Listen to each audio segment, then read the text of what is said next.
Speaker. It's such an honor to rise on such an important discussion as lobbying, certainly with all the inappropriate lobbying done by SNC Laval, and I would like to think that my colleagues in the Conservative Party would come forward with a really strong bill to deal with the power of lobbyists. But this bill is about going after grassroots people who dare oppose government policy. You know, if I read this bill as being something that was proposed in Saudi Arabia, I wouldn't be all that surprised. But to see the Conservatives so angry about the right of ordinary citizens to talk to international organizations about fundamental issues like human rights and environment, if it opposes government policy, that all their communication has to be registered. You know, I certainly remember when Stephen Harper was here and his attack on charities across Canada, like attacks against Amnesty International. Like, yeah, Saudi Arabia might attack Amnesty International. Why would Canada? Well, Stephen Harper saw them as a threat. One of the other charities they went after was PEN. Now, PEN technically is a very small charity, but it represents writers around the world who speak up for the right of dissent and imprisoned writers around the world. And it's so powerful is the moral effect of PEN that the Conservatives line up with their evening gowns and tuxedos to be at the PEN Gala event while the Stephen Harper government was targeting them to try and shut them down. So what is this bill, Madam Speaker? Well, this bill is specifically tailored to stop citizen engagement in taking on potential projects that could affect the environment. It's so specific. It says lobbyists, you know, these foreign, any international organization, anybody doing environmental work must identify, quote, grassroots communication, which is defined as appeals to organizations or the public, which are intended to encourage recipients to, quote, obstruct, delay, or otherwise negatively affect government policy. Wow. Welcome to Canada. Here we have it, that if you attempt to involve and work with any international organization to speak up on policies that the government doesn't approve of, that you could be illegally covered under the Lobbying Act. The Lobbying Act, by the way, which is supposed to cover people like, remember Arthur Porter?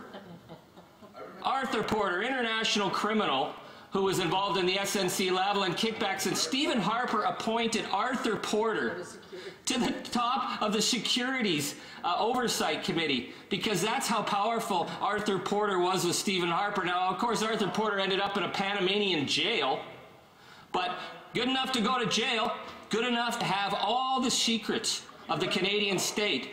Now, I would think that that's something that we would involve in the lobbying. But no, what they want to go after is they want to go after grassroots people. Now, Madam Speaker, I came into politics taking on massive and environmentally threatening companies that were brought into Ontario by this Mike Harris government. And we were rural people, we were farm families, we were Indigenous communities, and everything that the Harris government did was to limit our ability to even talk about the health effects of detrimental projects in our region. For example, a small company called TCI came into our region to do what they claimed was local recycling of PCB products in local mines. And it seemed like a great idea. They talked about cleanup. And you know, we have many old mills, many mines. TCI said that they would do that. Then we found an article in a U.S. military paper, a very small article, that there was a ship called the Wanhei that was carrying 90,000 kilos of PCB contaminated materials, and it was headed to a facility run by this company, TCI. Now, TCI was an American company. You always wondered why they came up to Canada. It was because under American law, it was illegal for the Americans to re-import all the damage of the PCBs that were caused by American bases in the Pacific. So we began to ask, are they attempting to bring PCBs into Canada? Because they didn't have a license for it. They didn't have a license for the Canadian government. They didn't have a license for it for the Ontario, from the Ontario government. but this ship was carrying 90,000 kilos that was destined for Vancouver Harbor. And we were a small rural region. And so what did we do? How did we deal with international PCB travel? Well, we had to call the Basel Action Network, an international organization, which, my God, Stephen Harper would have just railed about them, an international organization that ensures that countries respect the rule of law on PCB exports. Because what you have, Madam Speaker, is the creation of sacrifice zones, where very wealthy companies or very wealthy countries identify poor regions to dump waste. So we counted on the Basel Action Network out of Seattle.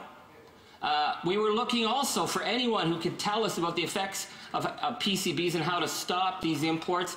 And of course, Greenpeace had a long history of that. Now, Greenpeace is the devil incarnate to the Conservatives, but to our rural farmers, we called out to them. And we worked internationally to stop the Wanhee. The Wanhee was denied access in Vancouver Harbor by the longshoremen, by the accents of Greenpeace. And then they moved to Seattle. They tried to move it into Seattle, where the Teamsters stopped it. Then they shipped it back to Guam. And we were able to stop that toxic waste from coming into Northern Ontario because of those connections that we made. And then, of course, it didn't stop there. We dealt with the Mario Cortellucci gang and the Adams mine dump. Now Mario's back, his best buddies with Doug Ford, attempting to just build a massive garbage dump, shutting down public consultation of farmers and First Nations and the miners, who all stood together against that project. And then they tried to bring in what was called the Bennett Toxic Waste Incinerator, to bring in toxic waste from Mexico and the United States. And they always tell you when you come from rural Canada, my God, this is such a great project. You know, we're going to bring waste from across North America and give you jobs. Well, if it's such a great business opportunity, why didn't Bennett set it up in Oakville, where their company's centered? Well, they didn't set it up in Oakville because, again, they're looking for sacrifice zones.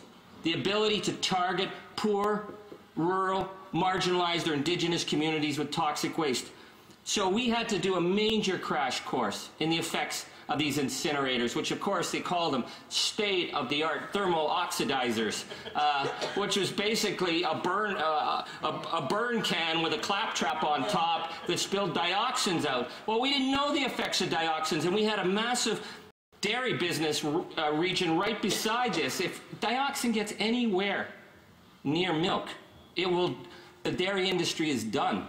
And we saw that happen in France and Belgium with these bad incinerators. So who did we reach out to? Well, we had to reach out to international experts, like Dr. Neil Carman, who came up from Texas, Dr. Paul Canot, who came up from the United States, who worked with our local organizations and local farm. I remember meetings where local farm women sat down and went through the EA line by line by line and learned this bogus science of toxic waste incineration, and learned how to challenge the environmental assessment against very, very powerful companies, against a government that was committed to making this go through.